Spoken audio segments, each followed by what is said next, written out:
Okay, let's just dive right in. Have you ever felt like you're just kind of boring? Well, today we're going to break down a surprisingly simple way to feel more interesting. And the secret, believe it or not, comes from the world of college admissions. All right, first things first, let's set the scene. You know that feeling, right? That super awkward moment at a party when someone asks what you do for fun and just crickets? Your mind goes totally blank. Now, the source material for this whole idea kicks off with a pretty bold claim. It's this quote right here. The author basically says that getting a personality is ridiculously easy. So, if that's true, why does it feel so impossible sometimes? I mean, we've all been there. That question just hangs in the air. So, what are your hobbies? And poof, every single thing you've ever enjoyed just vanishes from your brain. You end up mumbling something lame about, watching TV or whatever. And look, it's a totally normal feeling. As an adult, it's easy to feel boring. When we were kids, it was so much simpler, right? Your whole identity could just be the kid who loves Harry Potter and collects frog stuff, and everyone was like, cool. But as grown-ups, man, the pressure is on, and being interesting feels way more complicated. So, what's the first thing we do? We Google it, right? We turn to the internet, and it's usually filled with advice that sounds good, but in reality, it doesn't help at all. Let's dig into why that typical advice just doesn't work. You always see the same stuff. Just be yourself. Go join a pottery class. Read more books. But the problem is, that advice is either way too vague, what does be yourself even mean, or it's about stuff that doesn't really make you memorable. It just feels forced, like you're checking off boxes on some how to be interesting list. The source material puts it pretty bluntly, and I love this quote. Be yourself. That's just extrovert propaganda. And it's so true. That advice is awesome if you're already a social butterfly who can just charm a room. But for the rest of us, it's like telling someone to just grow wings and fly. It's not helpful. Okay, so if all the old advice is garbage, what's the answer? Well, this is where it gets interesting. The solution comes from a really surprising place, the super competitive, high-stakes world of elite college admissions. And it all starts by completely changing how we define personality. So, I want you to forget everything you think you know about personality being some deep, unchangeable part of your soul. For our purposes today, personality is way simpler. It's just the first few standout, memorable things people think of when they think of you. That's it. It's not about who you are deep down, it's about what people remember about you. Think about it like this. When I say Elon Musk, what words pop into your head? Probably something like rich, Twitter, eccentric, right? Boom. Those are his personality tags. Or how about Adele? You immediately think what? British, amazing singer, maybe hilarious laugh. See? It's just a few clear, memorable traits that make up her whole public persona. And this doesn't just work for celebrities. Think back to school. Remember that guy who came to the assembly with all the snakes and lizards?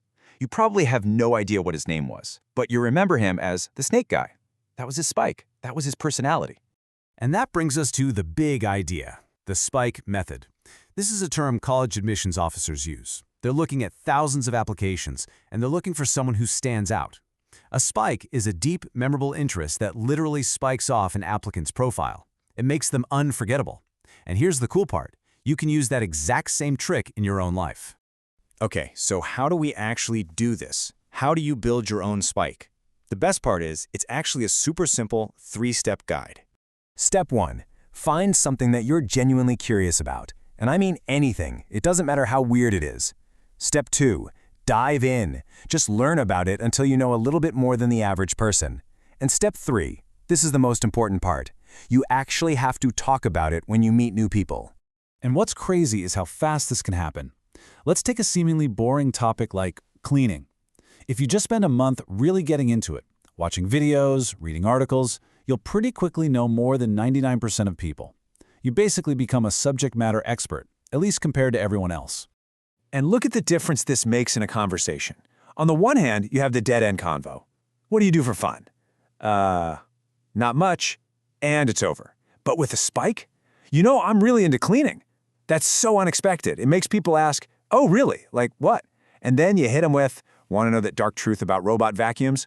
Now you've got a real conversation going. But let's be super clear about this. This spike is not your entire personality. You don't have to be the cleaning person 24/7. It's just a tool. It's an icebreaker. It's that interesting hook that gets your foot in the door and makes you memorable. which then lets you have a normal, regular conversation. Okay, but there is one final, absolutely critical rule to make this whole thing work. It's not enough to just have a spike. You have to know how to talk about it.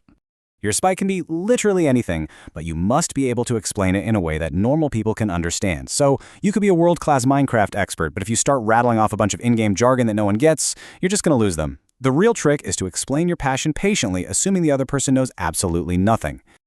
I love this analogy. Your goal is to be Bill Nye the Science Guy, not a PhD scientist giving a lecture.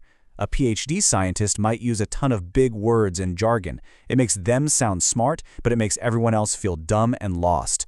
But Bill Nye, he uses simple analogies. He breaks down complicated stuff so that the audience feels smart. That's what you want to do. Make other people feel included in your passion. So, let's wrap this all up. What are the big takeaways here? First, personality isn't something you're just born with. It's something you can actively build. The easiest way to do that is to pick one niche interest to be your spike. Then, become the go-to person for that topic among your friends. And finally, and most importantly, share it in a way that's simple, engaging, and makes other people feel smart. And that's pretty much the whole method. It's simple, you can start today, and it really works. So the only thing left to ask yourself is the question right here on the screen. What's your spike gonna be?